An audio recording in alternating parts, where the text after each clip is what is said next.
this video, I want to compare and discuss Quickchange or quick disconnect units.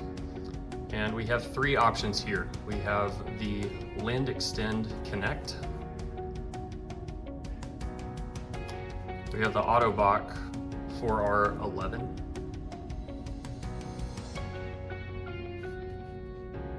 And we have the Ferrier Coupler model P5. These components allow you to remove a part of your prosthesis. There are a lot of videos out there showing people changing feet, but most patients do not have multiple feet. If you are fortunate enough to have multiple feet, then this will allow you to change from one to another quickly and easily, or even from socket to socket or knee to knee.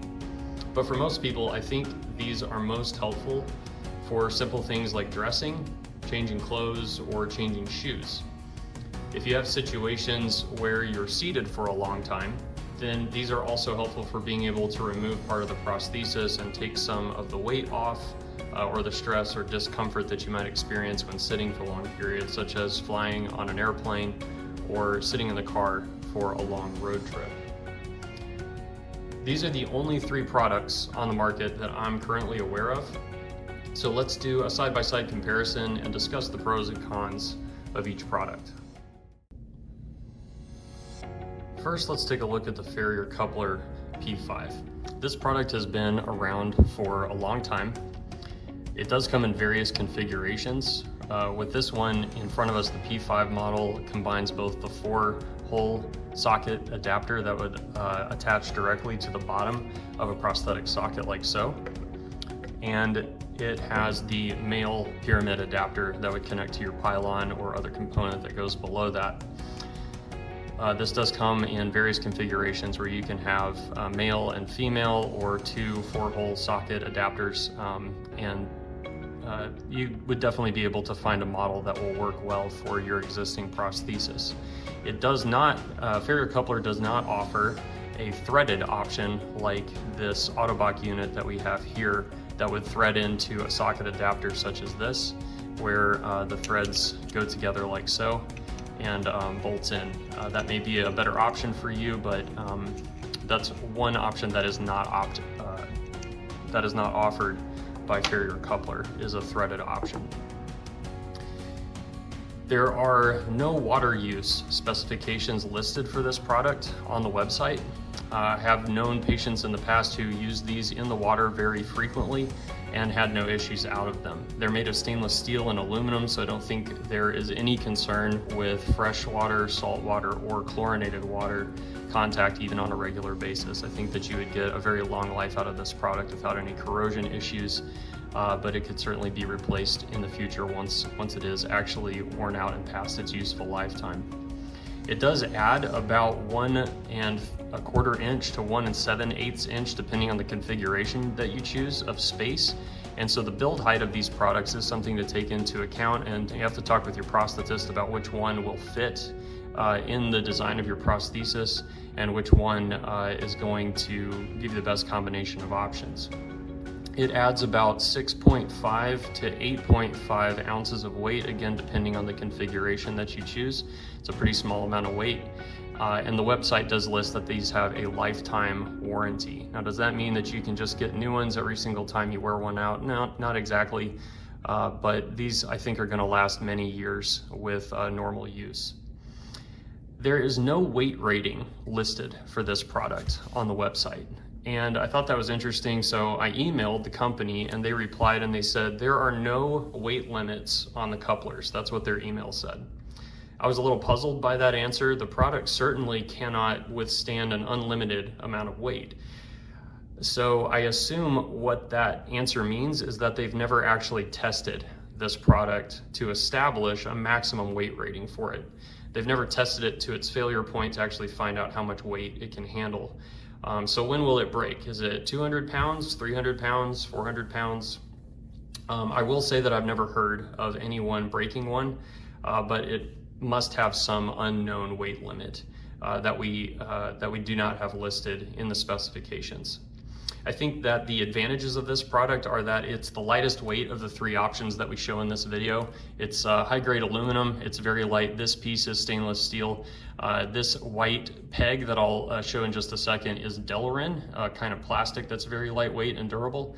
And so if you are really wanting a super lightweight component added to your prosthesis, and you then this might be the one for you. It also tends to have the lowest build height from top to bottom. So if you don't have a lot of space between your socket and the top of your foot to fit an additional component in, this might be the best one for you to choose.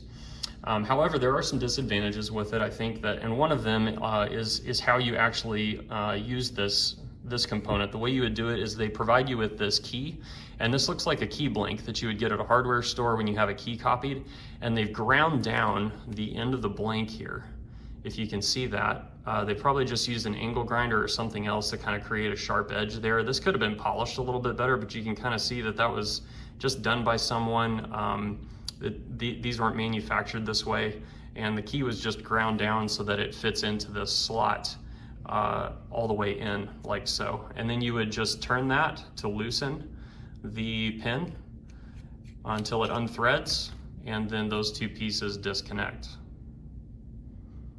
And so you have this big square peg that goes in that big square hole, and the 2 connect like so, okay? Then you would return your pin, screw that back in until it's tight, and remove your key. I do wonder about the durability of these pins, and it's nice that they include a second one when you purchase it, but that kind of tells you that they know that this is going to be one of the first things to wear out.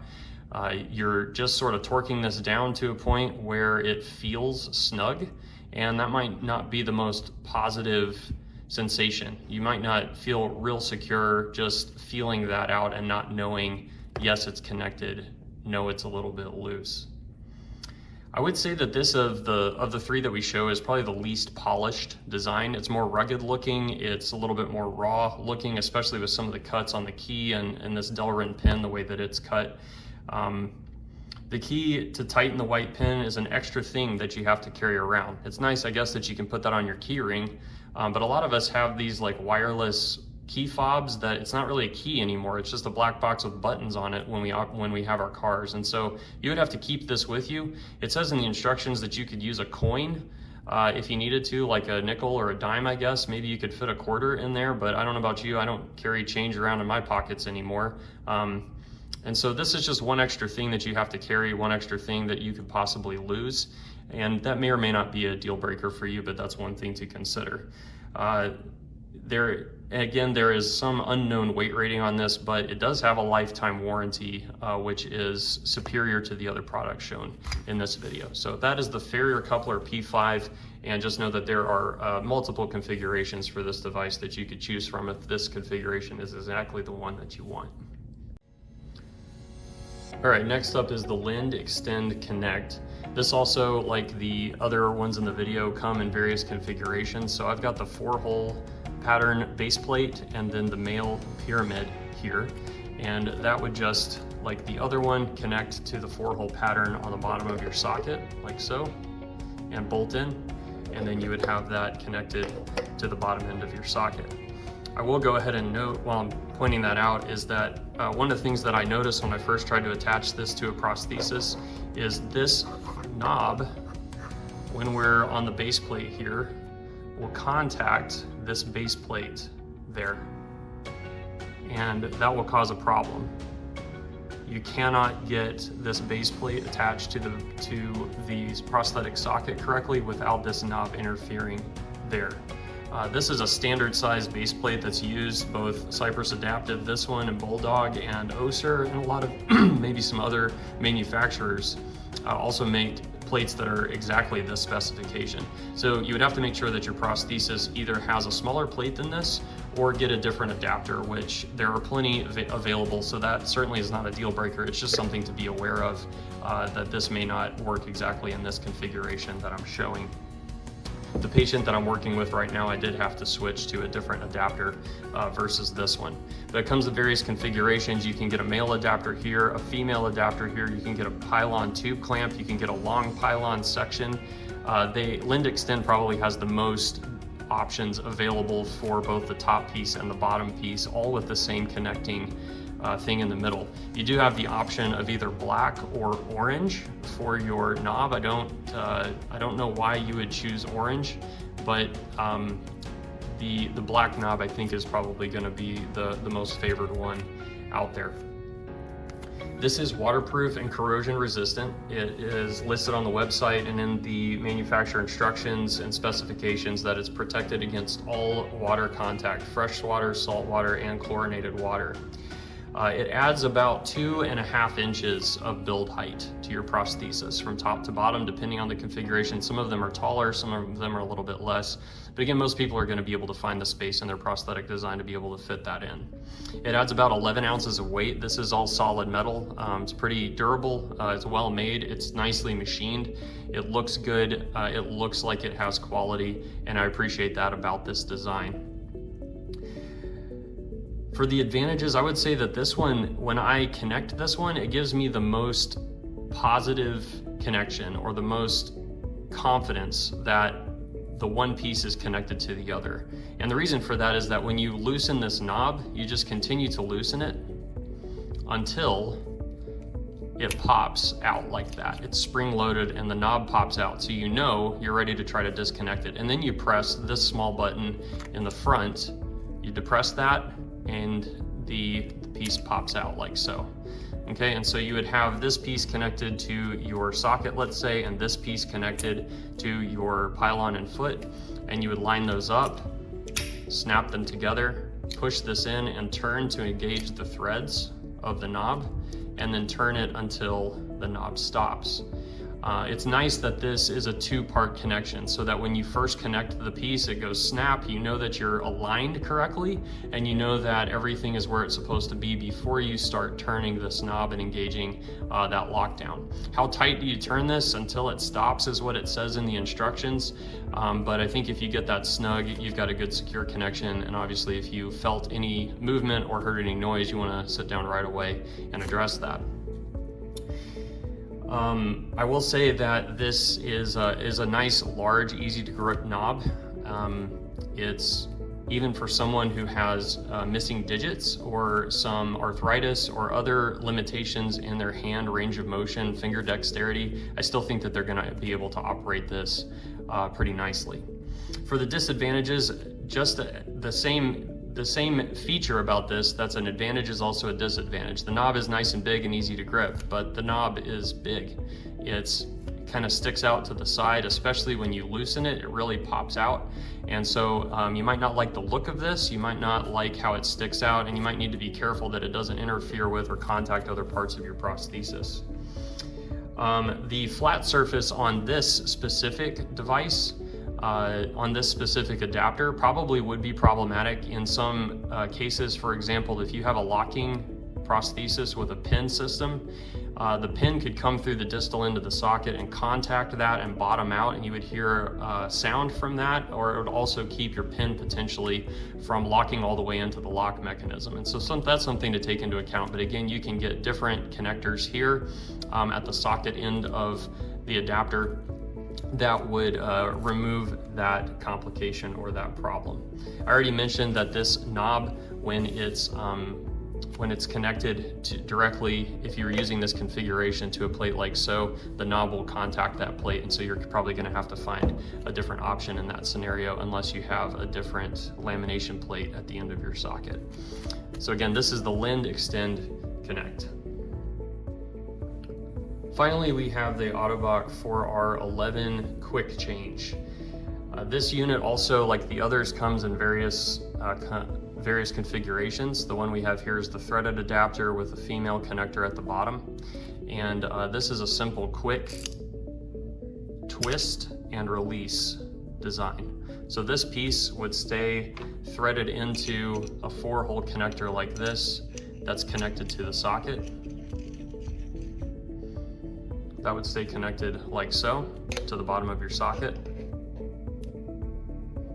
and then you would attach the Quickchange to that. This comes in multiple configurations with male and female, with threaded, with pediatric is also an option. So if you're a pediatric patient and you're looking for one of these options, I think this is the only one that specifically has a pediatric adapter as an option. You can always get other pediatric adapters to make some of these other products work, but this is the Ottobock's design. They do not have a tube clamp adapter, but they still have 4 different options that are out there that you would be able to find an option that works for you no matter what. These also are waterproof and corrosion resistant, protected against fresh, salt, and chlorinated water. This unit has a 330-pound weight limit for normal use, and then they specify 275 pounds if you're doing sports or high impact activities. It adds approximately 1 3/4 inch of build height from top to bottom, depending on the units that you choose, or it could be up to about 2 1/4 inch of build height, and it's approximately 11 to 13 ounces of weight. This product has a 2-year warranty, and that's pretty good for most of these products on the market. The advantages, I would say number 1, I think that this one just looks the best. I would say that the colors of it, the machining of the pieces, this just has the most aesthetically pleasing design, and that does matter. You want the things that you have in your prosthesis to look good and be functional if possible, and I think that this one has probably the best design of aesthetically from all of the options that we're showing here. This twist release design, where this gray collar twists back and forth, creates a much lower profile here. There's no knob sticking out, there's no big Delrin pin, the white pin sticking out like you have on the other options. And that might be an attractive thing for most patients. It has the little lock and unlock with the dot there to indicate that you're locked or that you're unlocked with this unit. And that may or may not be helpful. I don't know how well you're actually going to be able to see that when you're looking down at your prosthesis. I will say that I don't feel when I connect this that I'm certain that it's connected. It's a pretty small movement that this collar makes from side to side, and I sort of have to feel like, well, did I tighten it enough? Is it too loose? I'm not really sure. And getting this little bar on the inside to align with those notches is a little bit more tricky, perhaps. You sort of have to find your way to the right spot. Again, there's videos online of people doing this real quick, so I think you're going to get the hang of it with some practice, but it might be the one where you're maybe a little less certain that you have a positive connection and that you're well connected. This is the Ottobock 4R11 Quickchange. One last look at these 3 products side by side. I do want to reiterate that all 3 of these products do require pretty good hand strength and range of motion in your fingers to operate them well. But I do think that even people with missing fingers or other limitations like arthritis can probably learn to get the hang of this with some practice. And so if you're interested in adding one of these components to your current prosthesis or future prosthetic design, get in touch with your prosthetist and have a consultation about which one's going to work best for you.